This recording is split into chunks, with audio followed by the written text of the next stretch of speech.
तो नहीं, तो ये तो एक्चुअली वो लोगों को आपस में कोऑर्डिनेशन नहीं है और सब पार्टी अपने अपने लिए लड़ रहे हैं, चाहे वो एलजेपी हो, चाहे जेडीयू हो या बीजेपी हो, और सब एक दूसरे को हराने के लिए लगे हैं। अब देखिए ना किस तरीके से उपेंद्र कुशवाहा जी को काराकाट में लोगों ने फंसा दिया। पवन सिंह जो वहाँ चुनाव लड़ रहे हैं वो अपने मन से थोड़े लड़ रहे हैं, भारतीय जनता पार्टी के द्वारा उनको लड़ाया जा रहा है। वो भारतीय जनता पार्टी का जग जाहिर है कि उनके टॉप लेवल पे जितने भी नेता हैं उनके डायरेक्ट संपर्क में है। उनको तो जो इंडिया गठबंधन से भी चुनाव लड़ने का ऑफर था, लेकिन पता चला कि सामने भाजपा है तो नहीं लड़ा। पता चला कि सामने भाजपा है तो वो नहीं लड़ा। बोला कि अगर जेडीयू रहता तो हम लड़ते या एलजेपी रहता तो लड़ते, लेकिन भाजपा है करके नहीं लड़े। यानी कि भारतीय जनता पार्टी से जो व्यक्ति इतना डरे वो कैसे वहाँ पे चुनाव लड़ेंगे उपेंद्र कुशवाहा जी को हराने के लिए। तो आपस में वो लोगों का तालमेल नहीं है और ये तो होना ही है।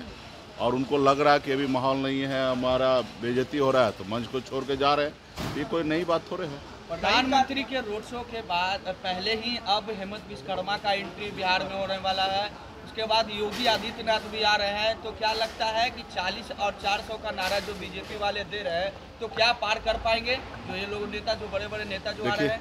आप भी 400 बोलते बोलते हंसने लगे, तो हंसी का बात है। देखिए बिहार आए, सबका स्वागत है। बिहार आइए, बिहार में घूमिए। मेरा एक ही आग्रह है कि सिर्फ चुनाव के समय नहीं, बाकी समय में भी आए, बिहार के लिए सोचिए, बिहारी के लिए सोचिए, बिहार के युवा के लिए सोचिए, बिहार के किसान के लिए सोचिए।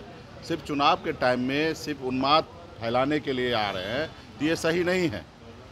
आपके लिए ये सब चीज़ करने के लिए 365 दिन है और सभी ने आपका नौटंकी देखा है कि किस तरीके से धर्म के ऊपर आप राजनीति करते हैं। ये सभी ने देखा है।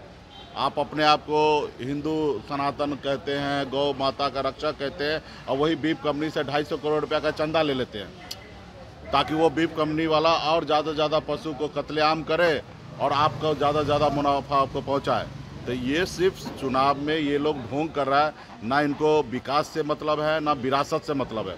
सिर्फ ये नौटंकी कर रहे हैं, ढोंग कर रहे हैं। बड़े बड़े पोस्टर पर लिखा है कि विरासत भी रहेगा, विकास भी रहेगा। अरे ना विकास है ना विरासत है, सब ढोंग है। आपको सिर्फ सत्ता में रहना है, गरीब पिछड़ा दलित को अधिकार को खाना है। भी सिर्फ यही भारतीय जनता पार्टी का मूल मंत्र है। कभी भी भारतीय जनता पार्टी या उनके पीछे में जो पर्दे के पीछे आरएसएस है, जो भारतीय जनता पार्टी को मदद करके इस मुकाम तक लाए, कभी आरएसएस का सोच ही नहीं है कि गरीब पिछड़ा दलित आगे बढ़े। आप आज़ादी से लेकर अब तक देखिएगा, हमेशा आरएसएस ने आरक्षण का विरोध किया, हमेशा समीक्षा करने की बात की है। मंडल बनाम कमंडल उन्होंने चालू किया। पिछड़ा दलित ये राज नहीं कर सकता है, जन्म सिद्ध अधिकार है उसको गुलामी करने का, ये आरएसएस का हमेशा एजेंडा में रहा है। तो ये लोग हमेशा गरीब पिछड़ा दलित को साथ नहीं लेना चाहता। उनके हाथ से ये लोग जब पानी नहीं पीता है, जब हमारे हाथ से चाय नहीं पीता है, ये मेरी आवाज़ कैसे संसद भवन में उठाएगा? हमारे बेहतरी के लिए कैसे पॉलिसी बनाएगा? कभी नहीं पॉलिसी बनाएगा।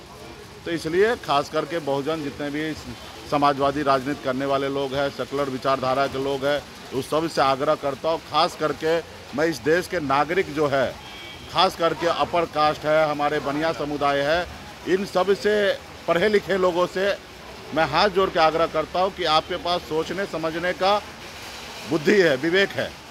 आप सोचिए कि हमारा देश कहाँ जा रहा है। क्या देश ऐसे चलेगा, हिंदू मुसलमान करके चलेगा, कि देश विकास के रास्ते पे चलेगा?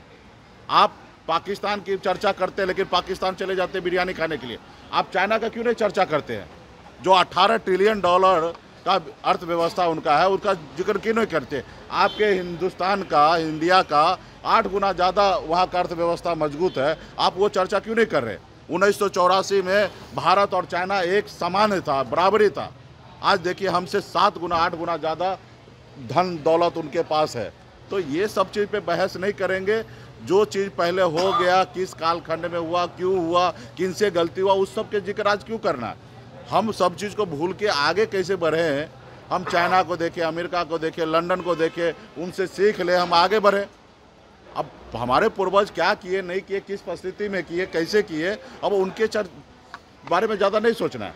हमें आज के समय में क्या करना चाहिए उस रास्ते पे चलना है। तो ये लोगों का ढोंग है और ये ढोंग जनता के बीच में आ गया, युवा के बीच में आ गया, सभी लोग जानने लगे। अभी कोई इनके साथ नहीं है। बहुत बहुत धन्यवाद। अगर आप ये वीडियो YouTube पर देख रहे हैं तो हमारे चैनल को सब्सक्राइब करें और बेल आइकन को दबाना ना भूलें। अगर आप Facebook पर ये वीडियो देख रहे हैं तो हमारे पेज को लाइक करें।